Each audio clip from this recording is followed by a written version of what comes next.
ಕೇಂದ್ರ ಸಂಪುಟದಿಂದ ಧರ್ಮೇಂದ್ರ ರಾಜೀನಾಮೆ. ಧರ್ಮೇಂದ್ರ ಅವರ ರಾಜೀನಾಮೆ ನಂತರ ನಮ್ಮ ಕರ್ನಾಟಕ ರಾಜ್ಯದ ಪ್ರಹ್ಲಾದ್ ಜೋಶಿ ಅವರಿಗೆ ಈ ಶಿಕ್ಷಣ ಇಲಾಖೆಯಿಂದ ಉನ್ನತ ಹುದ್ದೆ ದೊರಕಿದೆ. ಇದೀಗ ಕಾದು ನೋಡಬೇಕು ಇವ್ರು ಹೆಂಗೆ ಕೆಲಸ ಮಾಡ್ತಾರೆ ಅಂತ.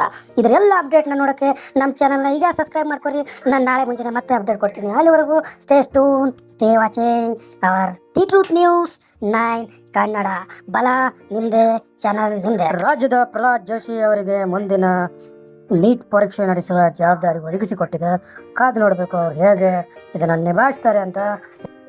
ಪ್ರಹ್ಲಾದ್ ಜೋಶಿ ಅವರಿಂದ ಮುಂದಿನ ಭೇಟಿ ಕಾಂಗ್ರೆಸ್ ಜನತಾ ಪಾರ್ಟಿಯೊಂದಿಗೆ ನೋಡಬೇಕು. ಅವ್ರ ಜೊತೆ ಚರ್ಚೆ ಮಾಡ್ತಾ ಏನೆಲ್ಲ ವಿಷಯಗಳನ್ನ ತಗೊಂಡ್ಬರ್ತಾರೆ ಮತ್ತು ಏನೆಲ್ಲ ಇಂಪ್ಲಿಮೆಂಟೇಷನ್ ಮಾಡ್ತಾರೆ ಅನ್ನೋದನ್ನ ಕಾಲವೇ ಉತ್ತರಿಸಬೇಕಾಗಿದೆ.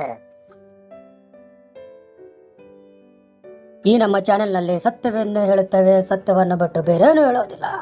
ನೋಡೋಣ ನಾಳಿನ ಸಂಚಿಕೆಯಲ್ಲಿ. ಅಲ್ಲಿವರೆಗೂ ಸಬ್ಸ್ಕ್ರೈಬ್ ಮಾಡ್ಕೊಳ್ಳಿ, ಬೆಲ್ ಬಟನ್ ಒತ್ತಿ. ಮತ್ತೆ ಮುಂದಿನ ಸಂಚಿಕೆಗೆ ಸಿಗೋಣ. ನಮಸ್ಕಾರ, ಗುಡ್ ನೈಟ್, ಶುಭರಾತ್ರಿ. ಇದು ನಮ್ಮ ಜಂಜಿಗಳಿಗೆ ಸಿಕ್ಕಂಥ ಜಯಸ್ಥಾನ.